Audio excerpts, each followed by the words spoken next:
Bon, il est temps d'en parler. Nano Banana est arrivé, la nouvelle version avec Gemini 3, qui est une absolue dinguerie. On en reparlera dans une prochaine vidéo.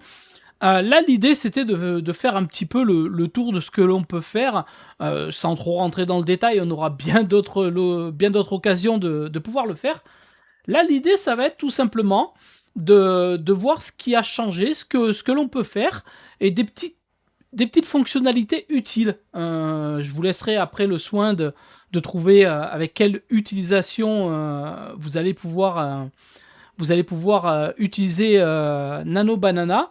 Donc, il faut savoir que maintenant, l'IA générative de photos avait souvent du mal avec les textes. Vous savez, on avait des textes souvent mal formés, des fois ça veut rien dire, et puis bon, des fois c'était vraiment trop gros, on voyait des lettres à l'envers, bon bref, c'était n'importe quoi. Aujourd'hui, il faut savoir que le rendu de texte est à une précision de 99%. C'est quand même dingue. Sur un support multilingue impeccable, Google a fait fort sur cette version-là. On va le voir juste après. On va avoir bien sûr de la génération d'images en très haute résolution. On peut monter jusqu'à 4K. Donc c'est quand même complètement fou. On va avoir également de la composition multi-images. Vous allez voir, ça va être l'exemple que l'on va faire. Et d'après Google, je ne l'ai pas testé, on pourra faire le test, mais en tout cas, on peut aller jusqu'à 14 photos. C'est dingue, 14 photos. On prend 14 photos de personnes et on en fait une seule. Incroyable, hein. On va avoir également le contrôle créatif. Contrôle créatif, c'est-à-dire l'édition localisée, l'ajustement de l'angle. On va pouvoir faire énormément de choses également avec les formats pour s'adapter aux réseaux sociaux. Ça, c'était quelque chose qui était pas top sur la version précédente. On va avoir voilà, des capacités également de faire des infographies. Donc ça va être quand même assez dingue. Je vais vous montrer tout de suite ce que l'on peut faire. Donc, on se retrouve tout de suite sur Nano Banana. Alors là, j'ai mis une photo de Trump. On va essayer ça après. Voilà, donc là, on peut voir déjà quelques photos qui a déjà été réalisé par Google. C'est sur leur site, hein. C'est pour la présentation de Gemini. Et quand on voit ça, on se dit que c'est quand même incroyable. Donc, pour commencer, j'ai pris Google Maps, j'ai tapé Bordeaux, j'ai fait une capture d'écran et je lui envoie et on va le faire ensemble.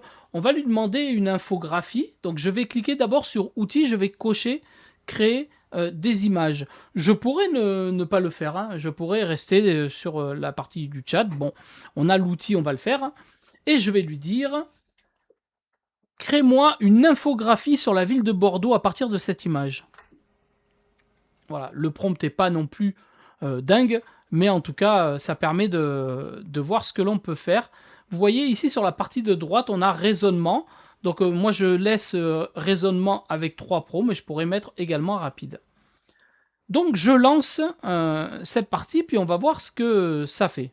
On se retrouve dès que c'est généré. Voilà, donc là vous voyez, il a généré donc l'image et c'est quand même plutôt bien fait parce que je suis pas rentré dans le détail, hein. On pourrait prendre une vraie photo avec des monuments, ça serait dingue. Donc déjà le premier truc qui doit vous alerter, regardez les textes. Regardez les textes. Les textes sont impeccables. Je cherche, mais les textes sont impeccables. Ok, donc centre historique ici, place de la Bourse, monument UNESCO. Bon, voilà, il affiche le centre historique ici, l'infographie de Bordeaux. Ok, vous voyez, il a fait une flèche qui suit le fleuve. Et donc, il a tout de suite mentionné que c'était le fleuve de la Garonne. Ben, c'est plutôt bien fait parce qu'il suit quand même le mouvement courbé du fleuve. Caractéristique, couleur marron due au sédiment.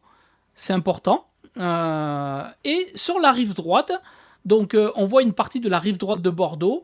La Bastide, effectivement, il se trompe pas, on est sur le quartier de la Bastide. Et donc développement moderne, espace vert et jardin botanique. Et on retrouvera une petite légende en bas qu'il a fait. Vous avez vu que je ne lui ai pas demandé, hein, je lui ai juste demandé une infographie. On aurait pu faire autre chose, un petit point un peu plus zoomé, mais ça je voulais vous le montrer parce que c'est une utilisation que l'on pourrait avoir pour un document, pour un travail, pour une étude. On pourrait faire des choses, et là c'est juste à partir d'une photo. Et surtout le prompt sur la ville de Bordeaux. Donc ça c'est quand même sacrément dingue. On va regarder un autre cas d'usage. Vous voyez, donc j'ai déjà présélectionné des photos. Donc j'ai été prendre des photos de personnages qui n'existent pas hein, sur des banques d'images. Et là, j'ai pris 3 photos. Et donc, je les ai mis côte à côte, 2 hommes et un barbecue. L'idée va être de demander à ce que l'on puisse faire un barbecue. Hop. Peux-tu me créer une image dans laquelle on voit ces 2 personnes autour du barbecue dans un jardin d'une maison? Voilà, le prompt est pas dingue. Je vous invite évidemment à faire des meilleurs prompts. Meilleur le prompt sera, meilleure la vidéo sera, hein, n'oubliez pas. Donc, là, on a une première restriction, puisqu'il me dit qu'il ne peut pas utiliser des photos de personnages publics. Et ça, c'est une restriction qui est dingue chez Google, puisqu'on pouvait le faire avant. Ces personnes ne sont pas des personnages connus. Donc, vous voyez à quel point on est bloqué. Donc on reste dans l'infographie cette fois. J'ai pris une photo d'un Pokéball ou d'une Pokéball. Je vais lui demander tout simplement de me faire une description de ce qu'il peut reconnaître. Voici une photo de mes Pokéballs. Est-ce que tu peux me faire une infographie dans laquelle il y aurait des petites flèches blanches qui partent de la Pokéball et une présentation des légumes ou des fruits que tu reconnaîtras? Ok, ça me paraît bien. Je lui envoie et on va voir donc s'il arrive à retrouver l'avocat. On va avoir du saumon, on va avoir des oignons ou des betteraves ou je sais plus ce que c'est, du chou pardon. On va avoir du concombre. Est-ce qu'il va pouvoir trouver tout ça? Pourquoi pas? Là je m'adresse à tous ceux qui ont des restos, hein. Vous avez peut-être quelque chose à faire avec cette utilisation là. Et pendant que ça se fait, c'est déjà fait. Et là, quand même, avouez que c'est quand même dingue. Non? On a de l'avocat, on a des graines de sésame, on a de la ciboulette. Alors la ciboulette, elle n'est pas forcément bien placée, elle est plus au milieu, mais en tout cas, il a trouvé. On a de la mangue, on a du saumon, on a du concombre et on a du chou rouge. Vous voyez? C'est sacrément dingue, hein. Je m'adresse à tous les restaurateurs, hein. Vous savez quoi faire. Un petit message perso à mon ami Clément, hein. Voilà. Je profite de cette petite interruption pour vous présenter mon site internet. Vous pouvez vous y rendre, stéphanedelgado.fr. Je fais des formations, notamment des formations d'usage, c'est-à-dire que pour certains un peu plus avancés, des personnes qui ont connaissance un peu de l'intelligence artificielle, je vous fais des cas d'usage.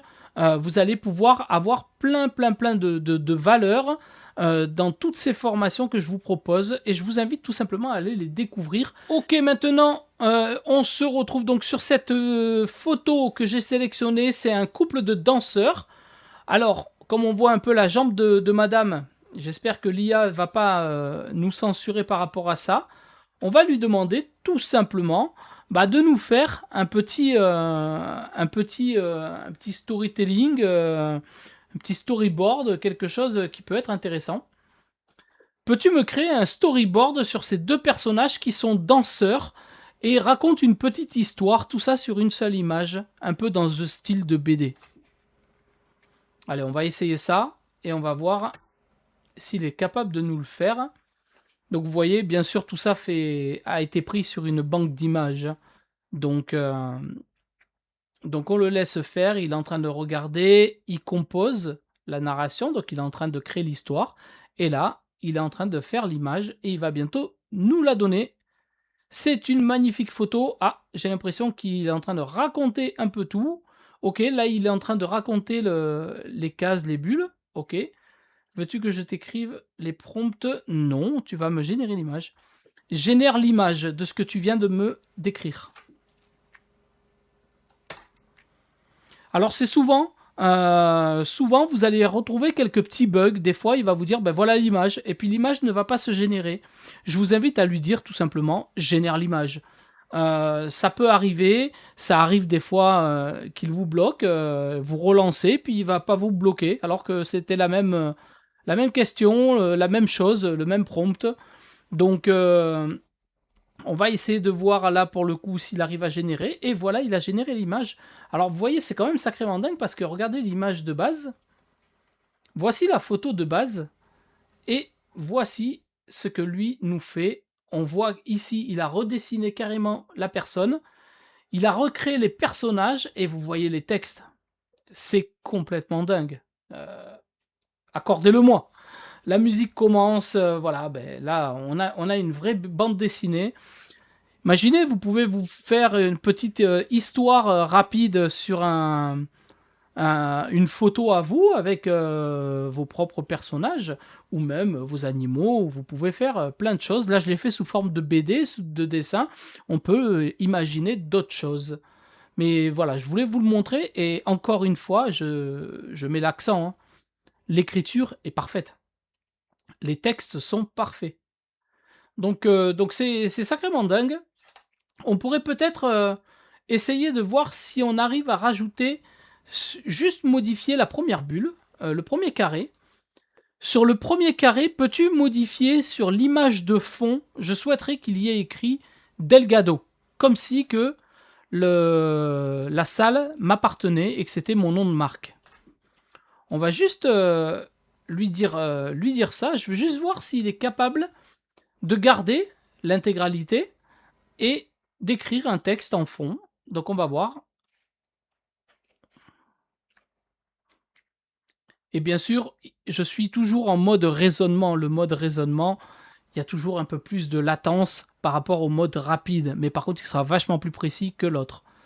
Voilà, donc là, bon, bien sûr, j'ai pas donné trop de contexte, mais il a quand même écrit Delgado au fond, on le voit. Il a pensé à cacher, ça c'est important, c'est-à-dire qu'il a pensé à cacher le L derrière les personnes, puisqu'elles sont devant, donc forcément. Et on peut aussi s'apercevoir qu'il a changé le mur. On a un mur de briques, alors que nous avions un mur gris ici. Donc ça doit vous donner également l'indication. Si vous ne donnez pas de contexte, il y aura ce genre de changement. Il peut y avoir d'autres changements, hein. Là, j'en vois pas puisque j'ai l'impression qu'il s'est vraiment basé que sur le premier carré. Mais en tout cas, voilà, c'était un cas d'exemple, un cas d'usage intéressant. Allez, on va tester une photo avec moi. On va voir s'il me censure ou pas. Encore une fois, je vais cocher Nano Banana. Je suis en train de faire une présentation de Nano Banana, le super outil de Google. J'aimerais que tu me crées une vignette, une miniature pour YouTube dans lequel tu mettras le logo de Google ainsi qu'une banane et bien sûr mon personnage. Tu peux lui faire une autre tête, une autre grimace ou tu peux le laisser comme ça. Je te laisse juger. Et je vais lui dire de générer l'image. Génère l'image. C'est important parce que, alors je lui ai dit, je veux que tu me crées une vignette. C'est possible qu'il passe un petit peu au-dessus et, qu'il ne me la crée pas. Donc là, je lui dis directement, génère l'image. C'est important de lui donner un ordre précis, que ça soit en début ou en fin. Donc là, il est en train de formuler le prompt, il affine ses petits détails, il est en train de générer tout ça. Ok, je vais générer une vignette pour coller au code de YouTube. J'ai pris la liberté de modifier légèrement l'expression de votre personnage qui a l'air plus enthousiaste et surpris. Ok, j'ai conservé la chemise en jean et votre style général, barbe et coiffure. Ah, ça c'est bien. Si tu m'as pas mis chauve, ça me va. Vous voyez en dessous, donc voici la proposition et là il nous copie-colle le prompt qu'il faudrait peut-être utiliser si jamais il ne le faisait pas. Donc là, il ne l'a pas fait. Voulez-vous que j'ajoute un texte accrocheur? Oui, tu peux ajouter un texte accrocheur, mais génère-moi l'image.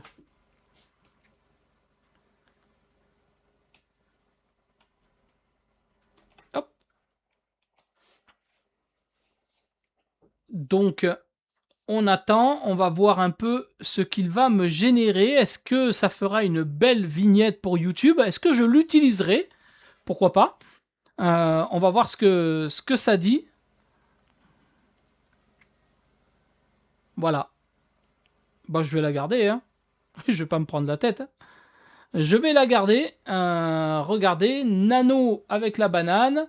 OK, bon, on voit que au niveau de mes yeux, c'est pas à 100 moi, mais c'est pas non plus, flagrant, je trouve. Il a gardé un peu tout le reste, il m'a quand même changé le visage. Il a écrit: «L'outil secret de Google, Nano Banana». OK, bon, peut-être que je la garderai, peut-être pas.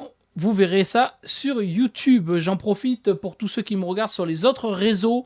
Allez sur YouTube, poussez un petit peu, la chaîne, ça fait plaisir, les petits pouces bleus, n'hésitez pas. Je voulais finir, pour débunker un petit peu, tout ce que l'on peut voir. Je vois sur les réseaux certains streamers, dire que avec Nano Banana, on va pouvoir construire du deepfake à 100%.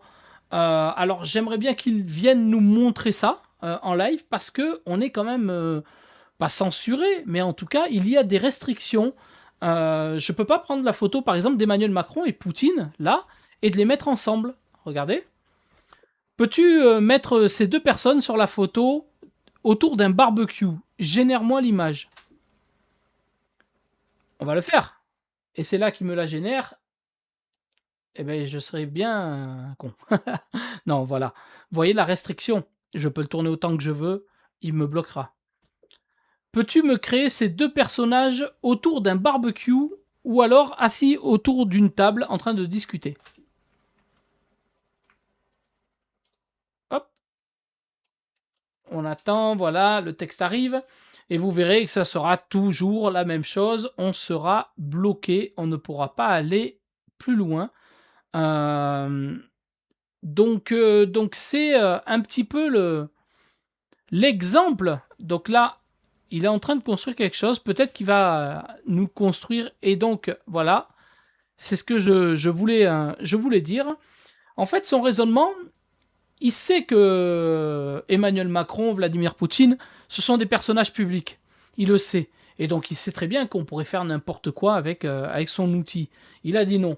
Et comme il m'a dit non la première fois, bah, si je lui redemande une deuxième fois, il me génère une photo de deux personnes, mais qui n'ont rien à voir avec ce que j'ai demandé. Voilà. C'était important parce qu'avec cet outil-là, vous n'allez pas pouvoir faire du deepfake.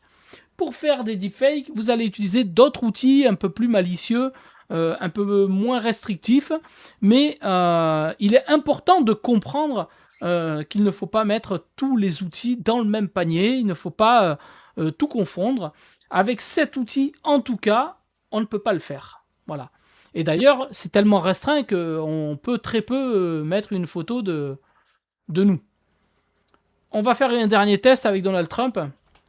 Peux-tu générer une image de Donald Trump qui est en train de discuter devant la Maison Blanche? Bah, rien de fou, hein. Mais vous allez voir. Alors, j'ai marqué Donald Trump, hein. J'aurais pu dire génère à partir de cette photo, mais il sait qu'il est capable de le reconnaître, hein. Non, je ne peux pas. Regardez, on va le refaire. Hop, je prends juste la photo. Peux-tu changer le micro et mettre une fourchette? Avec un morceau de viande. Je sais pas, c'est le premier truc qui m'est sorti par la tête. OK, peux-tu changer le micro, mettre une fourchette? Je ne peux toujours pas. Donc voilà, ça c'était l'exemple que je voulais faire. Et parfois, on se retrouve avec des blocages. Ça a été le cas sur la première photo. Non, hop, la photo d'ici de nos deux personnages qui ne pouvaient pas se retrouver autour d'un barbecue.